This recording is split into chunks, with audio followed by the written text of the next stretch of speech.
ejemplo concreto, tenemos chicos que son hiperlaxos y de tono disminuido, que les cuesta mucho tomar el lápiz. Más de alguno de los presentes tiene estas características.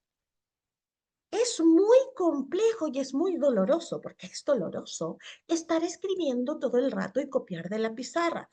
¿Por qué debo hacerlo? Porque es lo que tengo que hacer. ¿Por qué debería escribir con letra ligada? Porque es lo que me pide en el fondo el contexto. Entonces siempre tenemos que replantearnos un poquito más, ¿ya? ¿Qué nos pasa también en el colegio? No queremos cargarnos con más trabajo porque sí.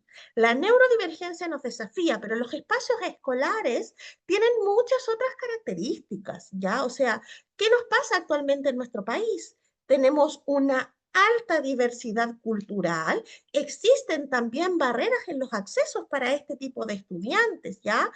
Acá no estamos cuestionando la inmigración, pero existen barreras en el idioma, en las costumbres, ¿cierto? Que también nos vamos a encontrar y nos van a desafiar. Nos vamos a encontrar con vulnerabilidad y vulneración, porque también sucede. Nos vamos a encontrar con estudiantes con diferentes contextos familiares. Nos vamos a encontrar con familias que pueden ser complejas. Por tanto, claro, se nos suma este otro elemento que nos desafía bastante, pero que no es reciente, no es una moda, no pasó ahora, no vino con la ley de autismo. Estamos hablando de inclusión educativa en nuestro país, por lo menos desde el año 2010. Y desde antes del 2010 ya había neurodivergencia, solo que no lo veíamos como neurodivergencia. De hecho, neurodivergencia o dificultad escolar era igual a escuela especial. ¿Cierto? ¿Cuándo nos íbamos a replantear o a pensar que en la escuela regular íbamos a tener estudiantes tan diversos, ¿cierto? Por tanto, es un desafío que converge con otras realidades, ¿ya? No estamos preparados, es algo nuevo, no es algo nuevo. Y no estamos preparados, pero en la realidad, ¿cuándo estamos preparados?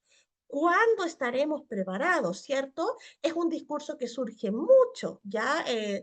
Es que no hay recursos, es que no hay plata, es que faltan manos, es que falta gente, pero si siempre falta algo, ¿cierto? Nuestra realidad país, tan amplia, con sectores tan diversos, evidentemente nos pone en una situación de alta variabilidad, y no solo en Chile, en toda Latinoamérica y en muchas otras partes del mundo también. Por tanto, ¿cuándo es el momento? Pareciera ser una pregunta retórica, ¿cierto? Vivimos en una sociedad que es inflexible, en lo particular, yo, ojo, yo hablo desde lo teórico, pero también desde mi opinión, ¿ya? Siempre digo, si saben cómo me pongo, ¿para qué me invitan? Así que, ojo ahí, ¿ya? La sociedad es inflexible, hablamos de estudiantes inflexibles, neurodivergentes, y a nosotros, nos cuesta mucho porque nos desafía lo nuevo, ¿ya? Nos asusta. No necesariamente no nos gusta, nos asusta, porque muchas veces no sabemos qué hacer. Pero ese no saber qué hacer nos debería movilizar para apoyarnos y no necesariamente para rechazar. Y tampoco puede ser que seleccionemos, ¿cierto? Algunos sí y otros no. ¿Qué pasa, por ejemplo, cuando viene ahora, muy cercana a la campaña de Teletón, ¿cierto? Todos vamos al banco, juntamos alcancía y hacemos un sinfín de cosas. No vamos a hablar de cómo se ven las personas de discapacidad en Teletón. Ojo ahí, ya, están ahí con el tema. Pero no puede ser que existan categorías en personas, ¿cierto? O sea, todas las personas necesitan inclusión y acceso, no solo algunas, no las que nos desafían más o menos, ¿sí? Aludimos a la inclusión, pero propiciamos la integración, claro. ¿Qué decimos? No, sí, este colegio es inclusivo y podemos hacer cosas. Y muchas veces nos encontramos con estudiantes que están sentados dibujando o jugando, pero no tenemos la correlación para generar estrategias pedagógicas, protocolos específicos que le permitan avanzar en su trayectoria educativa. Ojo, no en una trayectoria igual a sus pares, sino en una trayectoria adaptada a sus requerimientos de apoyo. ¿Ahora somos todos neurodivergentes? Absoluta y totalmente no. Esto no es una moda, no estamos jugando. Me imagino que para ninguna familia es una moda tener que ir a aplicarse un A2 o aplicarse un WIS particular o pagar terapia, ¿cierto? O un neurólogo o un psiquiatra entre los 60 y los 90.000 pesos. Esa moda no le gusta a nadie, ¿ya? Entonces, desde ahí obviamente eso es un tema. Y pensamos que los ajustes eran eso.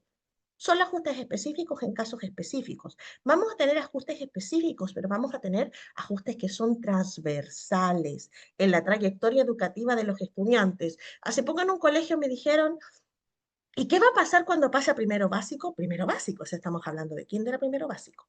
¿Va a seguir requiriendo de ajustes? Sí. ¿Y cuando pase a segundo? Y probablemente cuando pase hasta cuarto medio.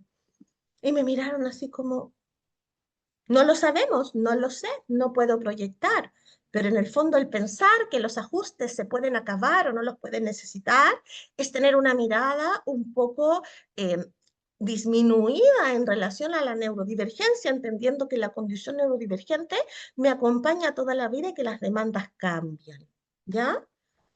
Nos vamos a encontrar con diferentes tipos de condiciones en el contexto escolar, ¿cierto? Ya dijimos, vamos a tener eh, vamos a tener chicos con diferentes condiciones, chicos incididos por sus características personales, porque ojo, la neurodivergencia es una parte de mí importante, pero no es lo único que es mío. Tengo características personales propias de mi crianza, tengo un contexto familiar, escolar, otros que me definen como persona, que me identifican. Y ojo, ¿qué pasa cuando llegamos a la adolescencia? Ya no solo me identifico desde mí mismo, desde mi contexto tan cercano, me empiezo a identificar con mis pares, ¿cierto? Y ahí genera otra revolución en el desarrollo. Hablamos de autismo, pero autismo, si bien es una proporción muy alta, en nuestro país se estima que uno de cada 51 niños y niñas son autistas, ¿ya?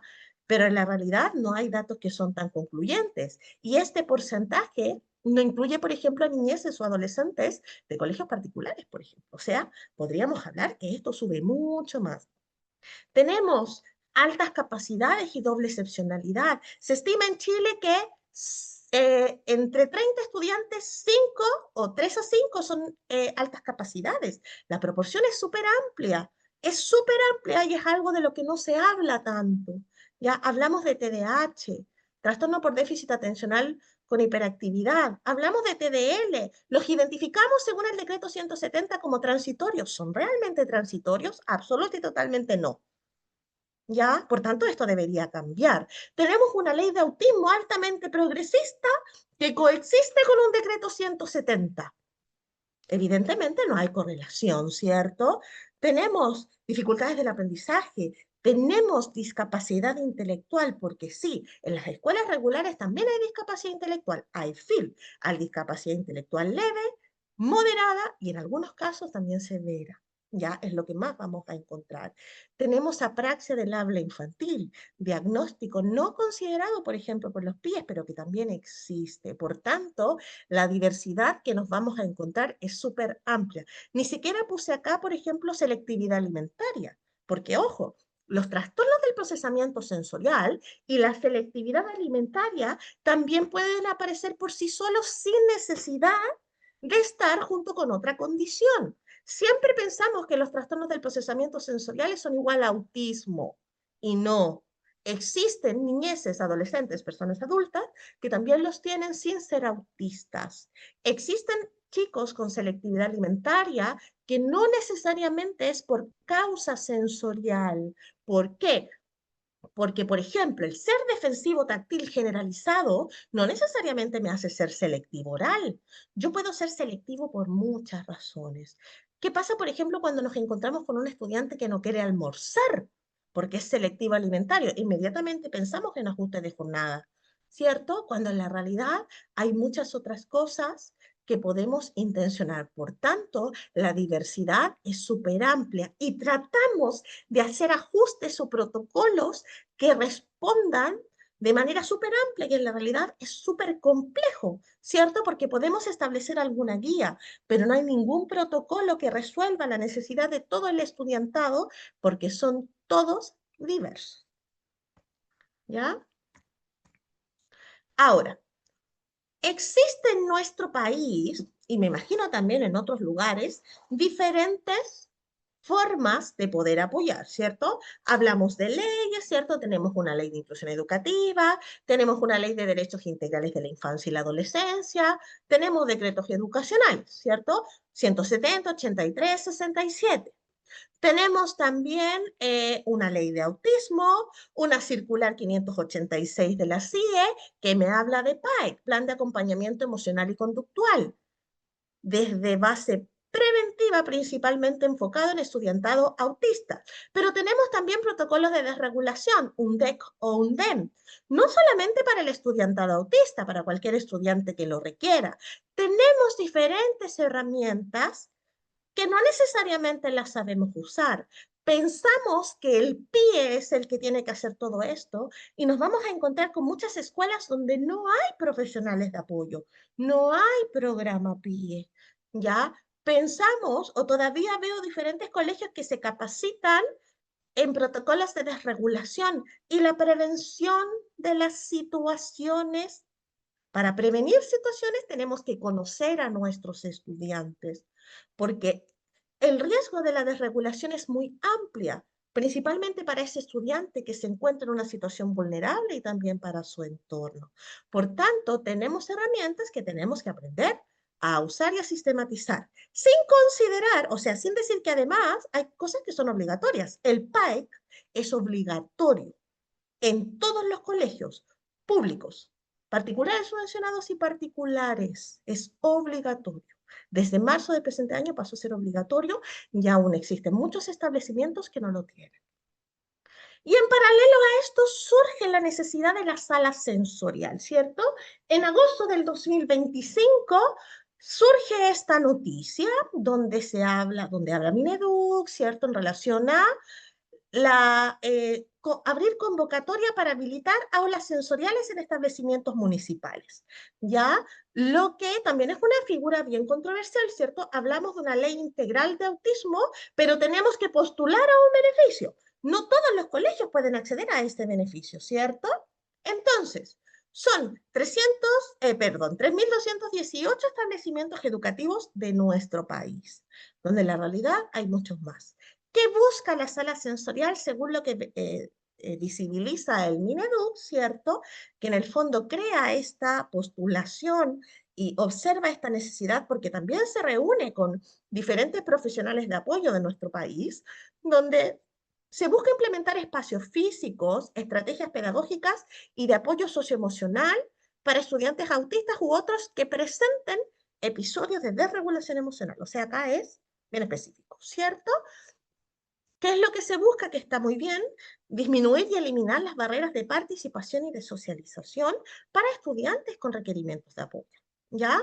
Y ahí surgen diferentes preguntas. ¿La sala sensorial es igual que una sala de integración sensorial? ¿La sala sensorial tiene los mismos implementos que una sala de integración sensorial? ¿Quién va a estar en esta sala sensorial? ¿Cómo se usa la sala sensorial? Porque claro, hablamos de espacio de calma, ¿cierto? Pero este espacio no calma a los chicos por sí solo. Necesitan de personas específicas. Hablamos de una sala sensorial con implementación. Tatamis, columpios, balones, ¿ya? Y los implementos sensoriales no son un palo blanco para los estudiantes. No a todos les gusta todas las cosas. No a todos les sirven todas las cosas. No a todos los calma todas las cosas. Un implemento o un columpio puede bajar el nivel de alerta como sobreestimularme demasiado al punto de la desregulación sensorial. ¿Ya? Por tanto, es súper complejo y son dos figuras distintas. Sala sensorial tiene foco en la calma de estudiantes que presenten episodios de desregulación emocional, ¿cierto? Pero en la realidad no queremos solamente hablar de desregulación emocional, también queremos hablar de desorganizaciones que me pueden llevar a eso. Es ahí donde en el fondo yo tengo que hacer el apoyo. ¿Cómo saco yo a un estudiante desregulado de la sala? Lo envuelvo en una frazada, lo tomo en brazos, uno agarra de las manos y los pies. En algunos casos no las vamos a poder sacar. Por tanto, apelamos a lo previo, ¿cierto? Y por otro lado tenemos las salas de integración sensorial, que son de un uso de evaluación y de intervención con foco en el modelo de integración sensorial, lo que hacen principalmente terapeutas ocupacionales especialistas. Ahora los kinesiólogos están tomando la línea completa, ¿ya? Pero el principal profesional de apoyo ahí es el terapeuta ocupacional, que tiene que tener conocimiento respecto a estos procesos y al uso específico de implementos. Porque además que los tratamientos de apoyo en integración sensorial son específicos para diagnósticos de integración sensorial específicos, ¿ya? ¿Qué cosas, por ejemplo, pueden ser generalizadas? Claro, los juguetes sensoriales que tengo que tener variados, ¿cierto? Porque no, además, no a todos les sirve todo, ¿cierto? Diferentes implementos sensoriales desmontables que pueda sacar, que pueda guardar, ¿cierto? Para mitigar el espacio. Pero para poder usar la sala sensorial, yo también tengo que conocer a mi estudiante, saber qué le gusta, qué no le gusta, qué lo asusta, qué lo calma. Pero además, no puede estar solo, ¿ya?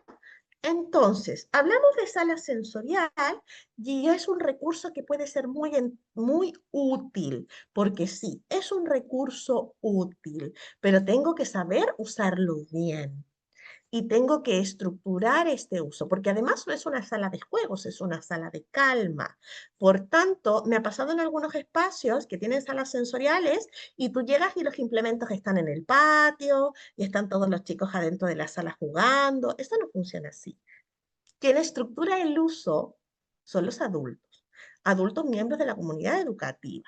No los padres, no los cuidadores. Ya la mamá, papá, cuidador no va a llegar al colegio a usar la sala sensorial con el chico, a no ser que eso esté protocolarizado en un último nivel, ¿cierto? Un protocolo de apoyo, pero no es el principal foco. Entonces, cuando hablamos de sala sensorial, parece que olvidamos un poco que existe una alta variabilidad de estudiantes neurodivergentes en el espacio escolar. No a todos les sirve todo, no todos quieren usar todos, no todos quieren ir a la sala sensorial, no todos van a querer hacerlo. Hay algunos que necesitan salir de la sala regular, necesitan a lo mejor desplazarse con el patio y con eso quizás va a ser suficiente. No todos los estudiantes se desregulan. Existe una alta confusión entre una desregulación y una manifestación intensa de las emociones. Yo puedo estar llorando y tener mucha pena y querer un abrazo apretado, pero eso no me hace estar desregulado. La desregulación es una respuesta desproporcional a la causa que la genera. Es una respuesta que es intensa, no solo externalizante, también puede ser hacia adentro. Por tanto, que un chico llore, que un chico se enoje, que un chico grite, no necesariamente lo hace estar desregulado, pero sí puede estar en una etapa de precursor. ¿Qué implica esto? Estoy evidenciando las primeras conductas que lo pueden llevar a una desregulación si el entorno no hace un buen manejo. ¿Ya? Las manifestaciones emocionales y las desregulaciones emocionales pueden tener causas súper variables. La manifestación emocional es una manifestación, pero yo me puedo desregular o desorganizar por temas sensoriales, por temas de inflexibilidad, me puedo desorganizar por un mal manejo del contexto, pueden pasar muchas cosas, ¿ya? No me desregulo solamente porque estoy triste o enojado, pueden pasar muchas situaciones, ¿ya?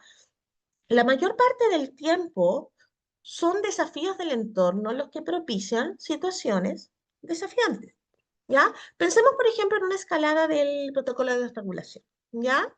Este protocolo generalmente tiene 5 pasos: gatillantes, precursores, el manejo del entorno, la explosión de la conducta y la vuelta a la calma, ¿ya? ¿Cuál puede ser el gatillante, por ejemplo? El gatillante puede ser que yo, ya, hagamos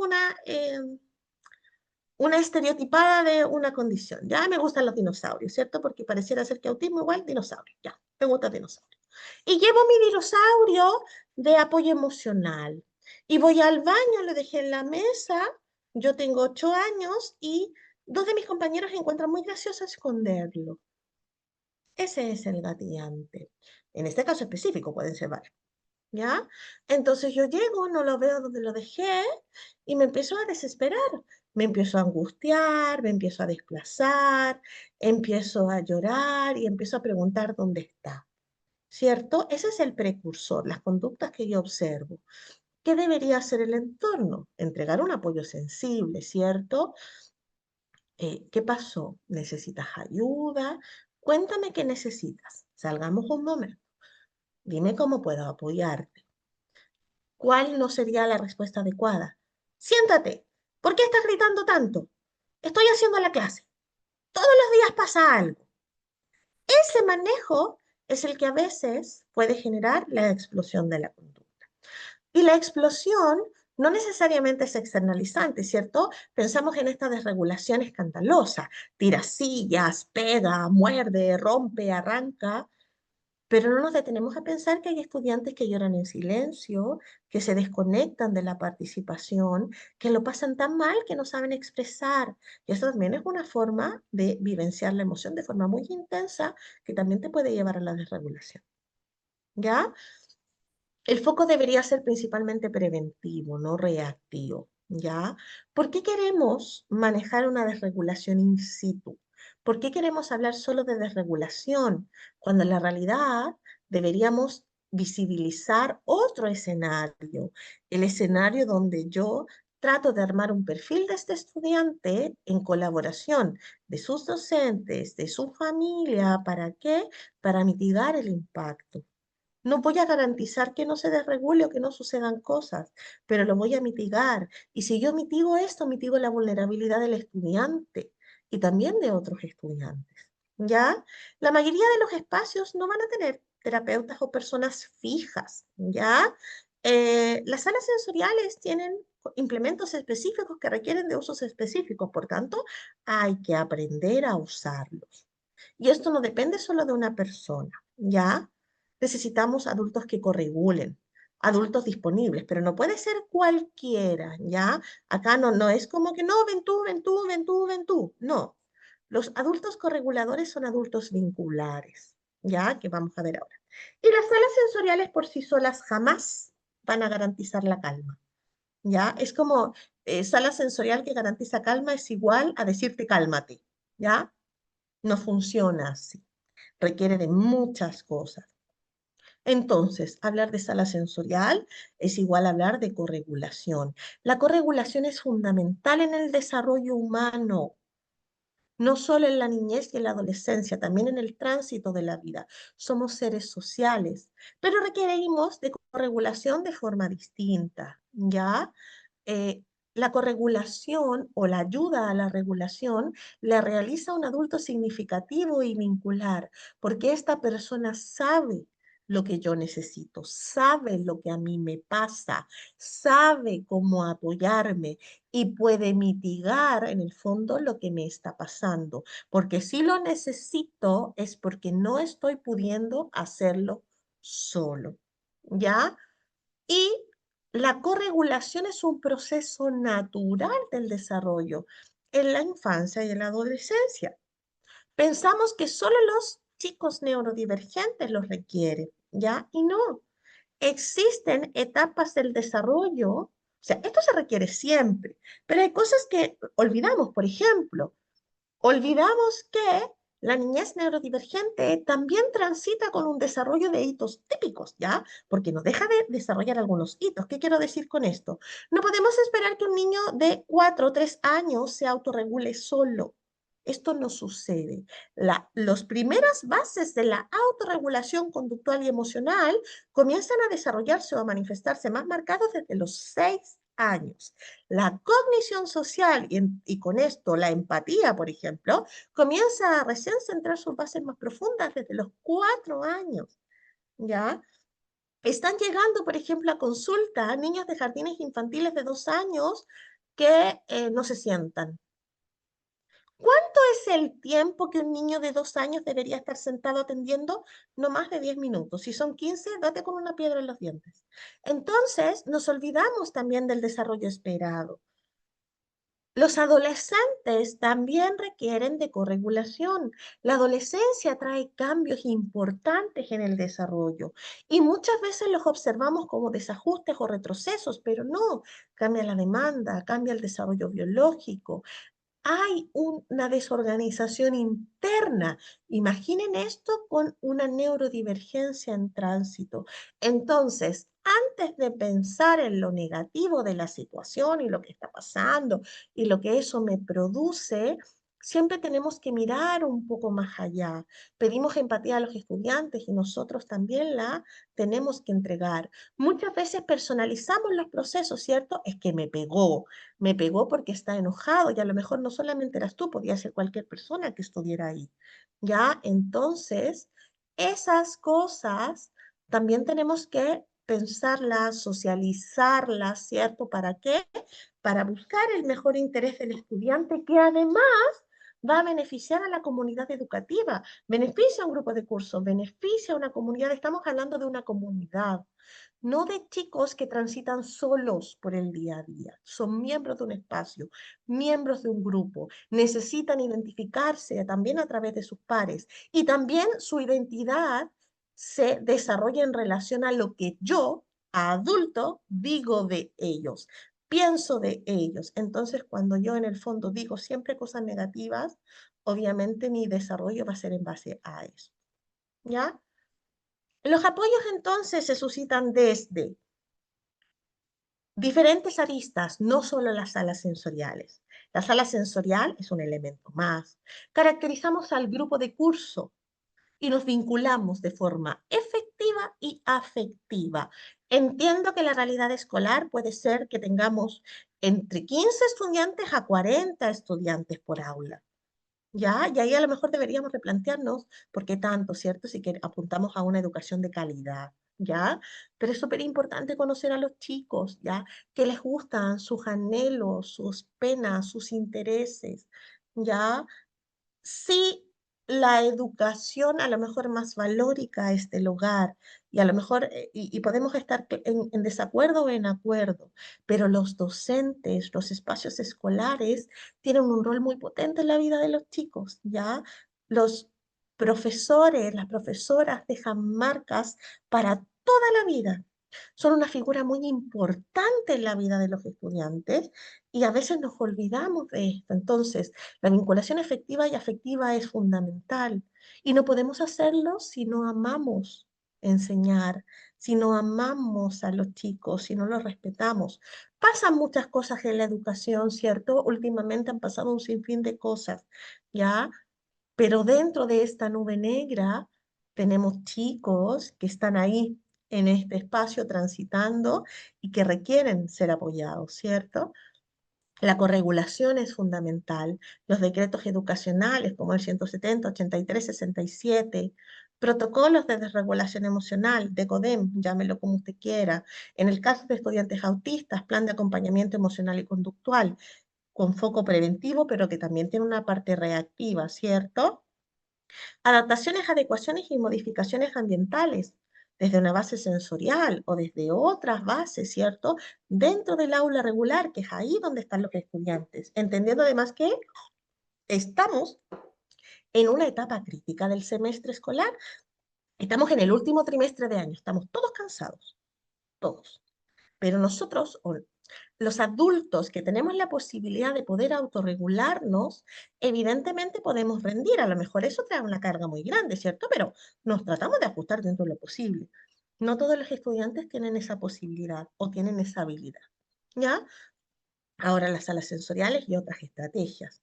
La anticipación, el apoyo visual, la estructuración de las salas, ¿cierto? Los cambios de actividades dentro de la rutina diaria, estos cambios que me permiten generar aprendizajes significativos pueden ser claves, ¿ya? Entonces, pensar que las salas sensoriales van a resolverlo todo es utópico, pero sí es una herramienta que puede ser muy poderosa, pero para que sea poderosa y sea útil, tenemos que saber usarla.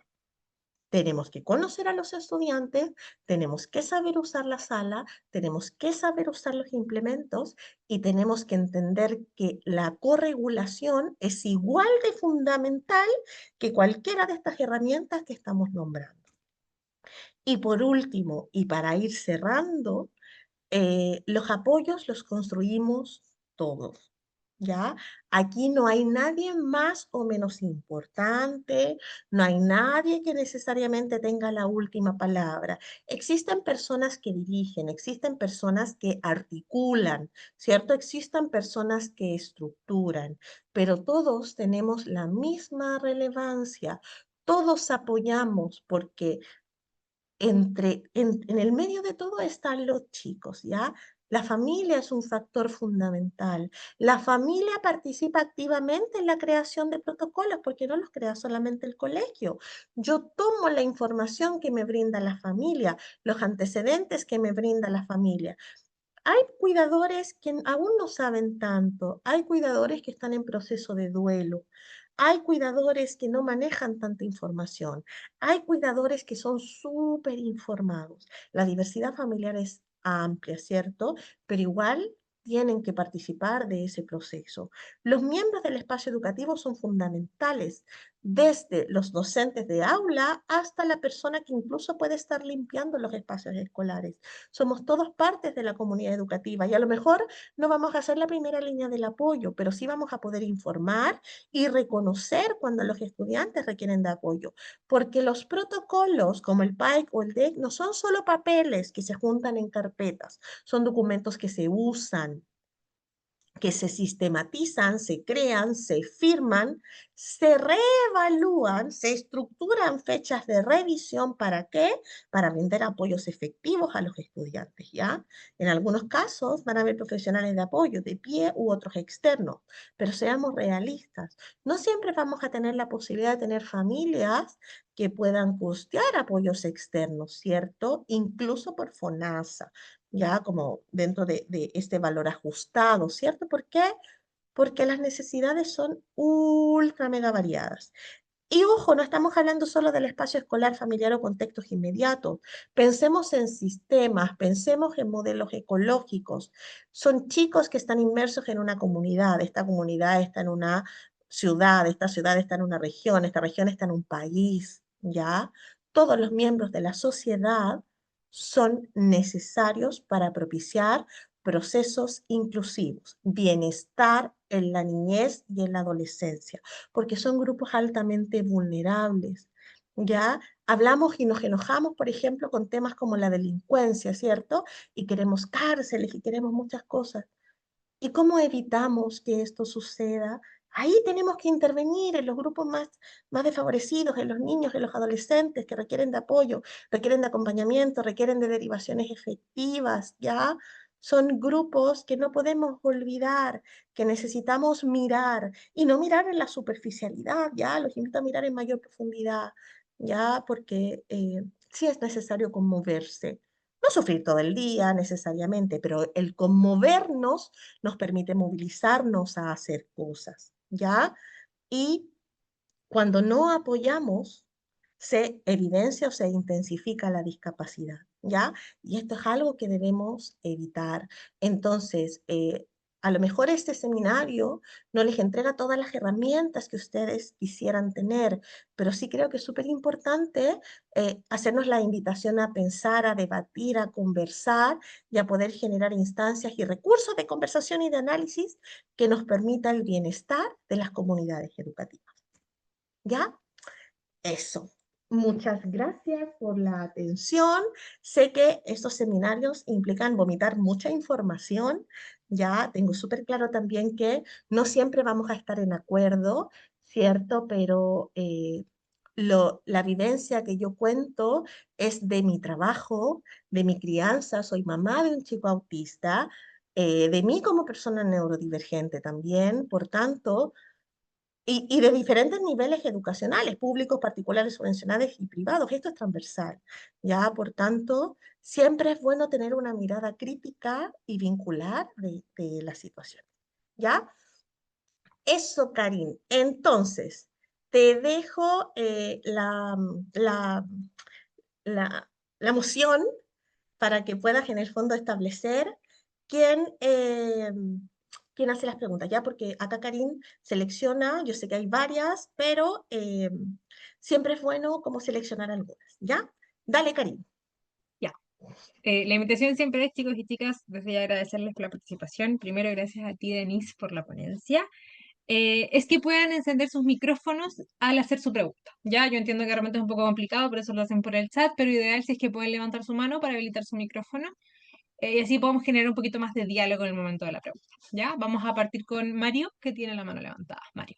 Antes de que Mario hable, discúlpame Mario, sí hay un listado oficial de las cosas que deben existir en una sala sensorial, ya eso está publicado para que lo busquen, ¿sí? En la misma noticia que yo puse acá, sale el listado de las cosas, ¿ya? Ahora sí, Mario, dele nomás. Espérame que se me fue. Mario. Vuelve, Mario.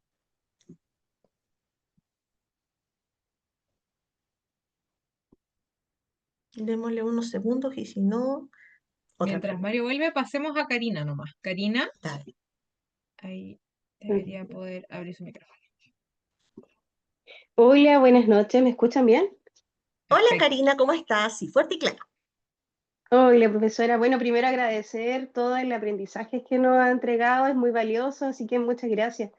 Bueno, yo soy psicóloga y trabajo con niños y adolescentes.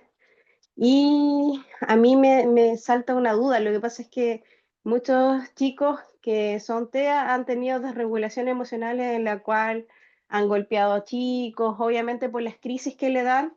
Y me ha tocado que muchos colegios tienen una mirada bien expulsiva con los chicos que son más agresivos. ¿Qué pasa cuando un colegio aplica aula segura en un chico que tiene TEA, obviamente con desregulación importante? ¿Eso se puede validar o de cierta forma uno puede apelar a la condición del niño adolescente en el cual obviamente tiene una condición en el cual lo lleva a veces a presentar esta conducta? Esa es mi consulta, Eh, profe. Muchas gracias, Karina. Excelente pregunta. Es una pregunta de debate, ¿cierto? Pero en lo práctico no. ¿Ya? En lo práctico no. Porque leamos o en el fondo miremos en profundidad lo que me indica el aula segura. ¿Por qué yo aplico aula segura? ¿Alguno de ustedes ha leído lo que dice el aula segura? Por ejemplo, el uso de armas, el daño irremediable a la implementación, ¿cierto? Conductas de riesgo al grupo en cuanto a la violencia. Pero estamos hablando desde conductas con alevosía, ¿ya? Conductas desde un problema conductual, ¿ya? Cuando hablamos de espectro autista, hablamos de neurodivergencia. La desregulación emocional no es un criterio del autismo. Cuando un chico autista se desregula, es porque están pasando cosas que hacen que se desregule. Ojo, el impacto de la desregulación puede ser muy grande, ¿ya? Eso no es cuestionable. Pero más que solo sacar el cacho, porque en el fondo es un cacho para los colegios, lo que no está bien, más que pensar en sacarlo, expulsarlo o denunciarlo, yo tengo un compromiso con la niñez y la adolescencia. Yo necesito saber por qué este estudiante se está desregulando, por qué reacciona con tanta violencia. ¿Ya? Cuando pasan estas cosas, no solo se ha aplicado la segura en algunos casos, hay apoderados que van a protestar a los colegios para que saquen a los estudiantes, ¿ya? ¿Qué pasa con este estudiante? ¿Hay un problema familiar? ¿Es una familia que vulnera? ¿Es un colegio que vulnera? ¿Tiene problemas con profesores específicos? ¿Está desregulado sensorialmente? ¿Hay mucho ruido en la sala? ¿Pasó alguna situación de riesgo para él? ¿Fue víctima de alguna situación? O sea, pueden ser tantas las variables.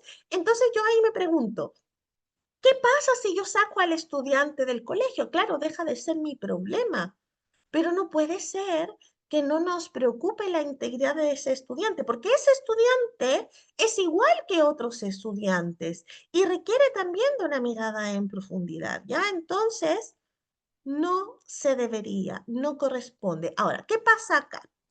En cuanto a los protocolos ministeriales, hay uno específico que también es la, si no me equivoco, en la CIDE 586, que dice que se puede considerar cuando el motivo es un problema conductual de la persona autista. ¿Cómo separamos la conducta del autismo? Si la conducta es la manifestación de algo, ¿ya? Entonces siempre tenemos que mirar un poquito más. Muchas veces de estos casos, o no han sido tantos, pero han llegado a tribunales y en la mayor parte del caso terminan ganando los chicos, las familias, ¿ya? Pero ojo, no siempre la familia tiene la razón, no siempre el colegio tiene la razón, el caso a caso es fundamental y siempre hay que indagar un poco más. Hay veces que requerimos derivar, hay veces que necesitamos ajustar jornada, hay veces que los chicos necesitan tratamiento farmacológico, hay veces que los fármacos no están haciendo bien. Por ejemplo, yo he observado mucho, no sé, no es en todos los casos, pero he tenido 3 usuarios, 3 chicos que han tenido efectos adversos muy potentes con el Neoradix. De un universo de 10, 3 han tenido un efecto bien complejo.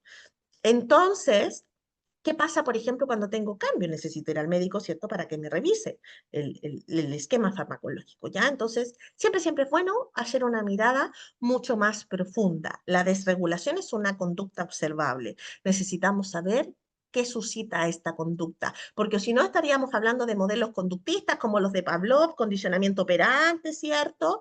O los mandamos a hacer todos ABA, y evidentemente es también una perspectiva súper rechazada por la comunidad autista, ¿ya?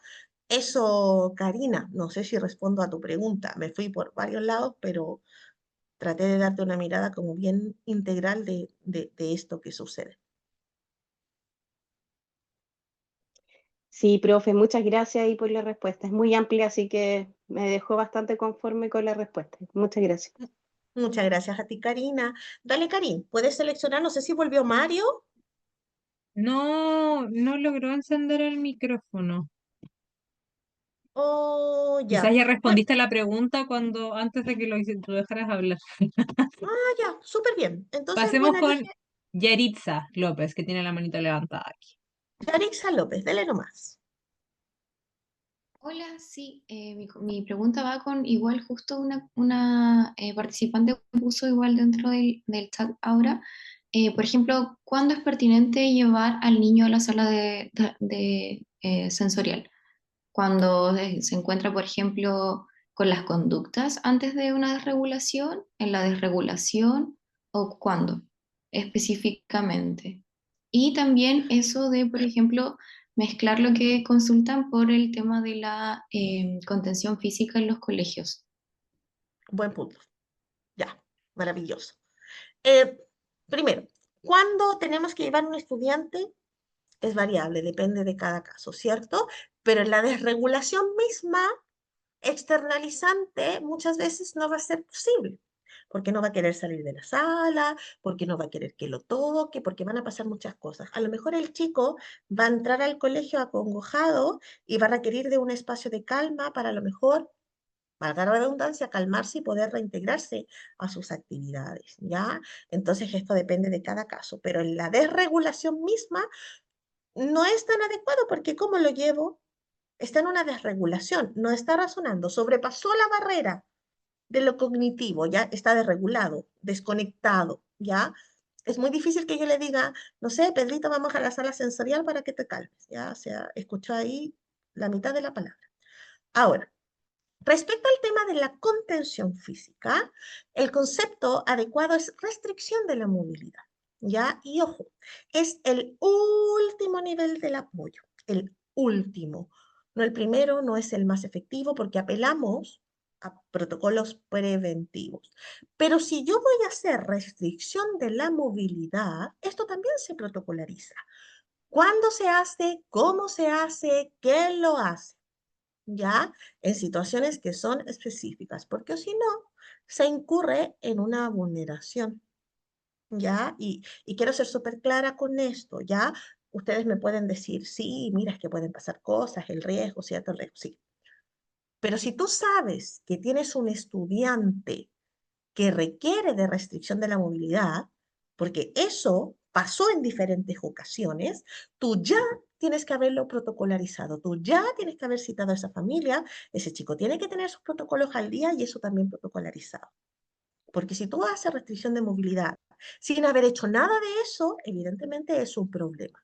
Es una vulneración y además te cae la superintendencia de todas las maneras posibles y la familia tiene todas las de ganar. Y no solo en superintendencia, también ante tribunales, ¿ya? Así que ojo con eso. Eso es una medida de protección para el estudiante y si ustedes lo quieren ver, también para el establecimiento, ¿ya?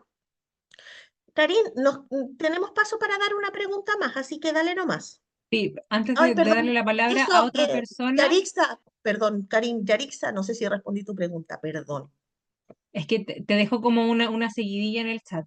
Preguntó si ese protocolo lo puede realizar el colegio o hay uno establecido.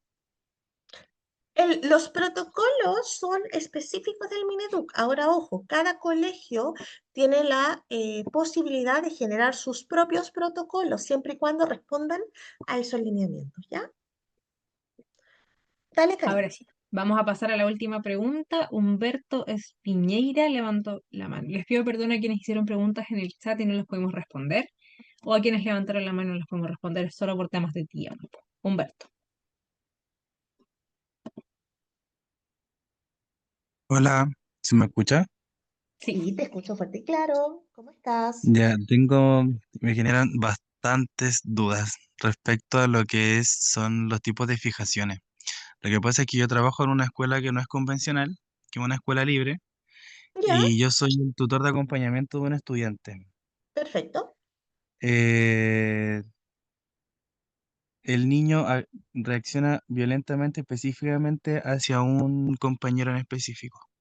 Ya, Entonces, ahí yo no sé si es que tiene de regulaciones sensoriales, de regulaciones conductuales, porque él siempre quiere obtener todo a través de la violencia. Entonces, por lo menos ya a mí me ha pegado varias veces y yo soy el que le está generando como la rutina, generando estructura.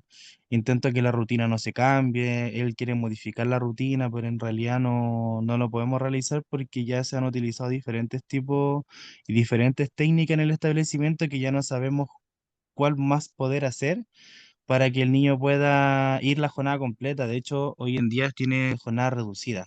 Entra a las 8:30 y va hasta las 10:05. Y si es ok. que cumple con todo correctamente dentro de la rutina, él se puede quedar recreo. Y si no la cumple, no se puede quedar recreo, pero ya nos dimos cuenta de que el recreo no puede ser un premio porque él a veces quiere quedarse, a veces no, y como que le da lo mismo. Entonces, como que me generan demasiadas dudas de cómo poder trabajar la fijación y cómo poder establecer que el niño se quede a la jornada completa y que pueda ¿Cuántos años, sociabilizar. cuántos años tiene este chico Tiene 9 años. y su diagnóstico es autismo? Sí, Ya. Bueno, son diferentes cosas. Ya, obviamente es muy difícil abordar un caso específico, pero tenemos que tener ojo con ciertas cosas, ¿ya? Una cosa es lo que se quiere y otra cosa es lo que se puede, ¿ya? Y también vamos ordenando esas prioridades, ¿ya? Las fijaciones son una parte muy propia de la inflexibilidad. En algunos casos pueden ser, no o sea, hay fijaciones en personas, hay fijaciones en cosas. ¿Por qué se generó esa fijación con ese chico o ese compañero? No lo sé, pero es muy probable que hayan pasado antes otras o vengan otras después, ¿ya? Cuando un chico tiene fijaciones, yo tengo que explorar un poco más ahí el por qué se suscita esto, más allá del solo porque este chico es porque la fijación y también ver el tema de la inflexibilidad de este chico. Ojo, la parte del autismo es la inflexibilidad. Pero ¿por qué se exacerba tanto la inflexibilidad? ¿Hay un tema escolar? ¿Hay un tema en el hogar? Tengo poca certeza en los espacios donde estoy. Necesito aferrarme a algo que me dé control, ¿ya? Hay que indagar ahí. Hay que indagar también el esquema farmacológico. Está preadolescente, lo que implica que también está en una situación de edad compleja. ¿Por qué yo quiero que este chico con estas dificultades esté jornada completa? Es posible que este chico no logre la jornada completa. A lo mejor podemos aumentar el tiempo, pero a lo mejor la jornada completa para él no es tolerable. Y esa es una idea que también la familia se debe replantear. Además, está en una escuela libre, no hay ningún protocolo ministerial que lo cubra. porque está en una escuela de libre proceso. Las escuelas libres tienen sus propios protocolos. Claro, podemos hablar de discriminación, vulneración, pero yo no le puedo pedir a la escuela libre que aplique un PAEC. No puedo obligar a la escuela, porque no está bajo la tutela del Mineduc. Entonces, las escuelas libres también me generan esta dualidad. Ya dadas las características que tiene, y además se está conductualizando, o sea, se le da un condicionante para algo que además no es efectivo. Por último, si yo voy a condicionar, que no debería pasar, pero si voy a condicionar, voy cambiando el recurso, porque el recreo no es, dejó de serlo. No es significativo para él. No quiere quedarse en el colegio. ¿Por qué me condicionan con el recreo? No tiene sentido. Y si este niño se está relacionando desde la violencia, es porque el entorno sin querer también está condicionando esta conducta. ¿Ya? Porque la violencia y la desregulación no son criterios del autismo. Esto se suscita cuando están pasando cosas que no se están evidenciando. Entonces, hay que revisar muchas cosas. El espacio escolar, la rutina de este chico, el agotamiento de este año, el cuadro farmacológico, los apoyos terapéuticos, los recursos de motivación y en considerar también la etapa de desarrollo evolutivo en la que se encuentra. Ya no lo conozco, no sé cuál es la situación específica, pero yo te invito en el fondo a conversar de manera mucho más integral acerca de este niño, porque esto no es causa-efecto, ¿ya? O sea, necesitamos una mirada mucho más profunda, no solo de él, sino también de sus contextos, ¿ya? Eso, Humberto. Gracias, Denise. Gracias, Humberto. Y gracias a todos por la participación en este seminario. Vamos a dar por cerrada esta etapa. Denise, te dejo un minutito para que los dejes invitados a el curso y de ahí ya eres libre de retirarte para poder descansar. Bueno, vamos a vender el recurso, ¿cierto? Bueno, la Este idea es el espacio obviamente publicitario. es el espacio publicitario. Bueno, la idea obviamente más allá del curso, ¿cierto? Es invitarlos siempre a leer más, conversar más, debatir más, ¿cierto? Establecer estos espacios que son súper, súper necesarios. Nunca es suficiente, siempre hay que seguir aprendiendo. Yo no tengo la respuesta a todo. Estoy muy segura que muchos de ustedes saben cosas que yo no manejo y por eso es la importancia de conversar. Siempre nos podemos nutrir y contribuir, ¿ya? De todas maneras, en el curso que vamos a ver en profundidad, que son 8 horas, a lo mejor no es tanto, pero sí es un poquito más profundo, podemos abordar preguntas mucho más dirigidas, ¿cierto? Y estrategias que son mucho más concretas entre lo práctico de la sala sensorial, la visión un poquito más profunda de algunos protocolos y la comprensión también de algunas conductas, ¿ya? Así que muchas gracias por su participación, muchas gracias por el respeto a la escucha.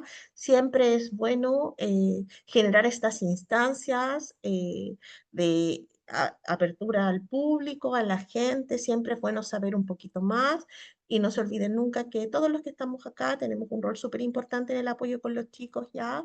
Y que el afecto mueve todo, ¿ya? Así que gracias, Karin, por la mediación de siempre. Gracias a todos, que tengan un buen descanso y los dejo para el sorteo. Gracias, Denise. Cuídate. Buena noche.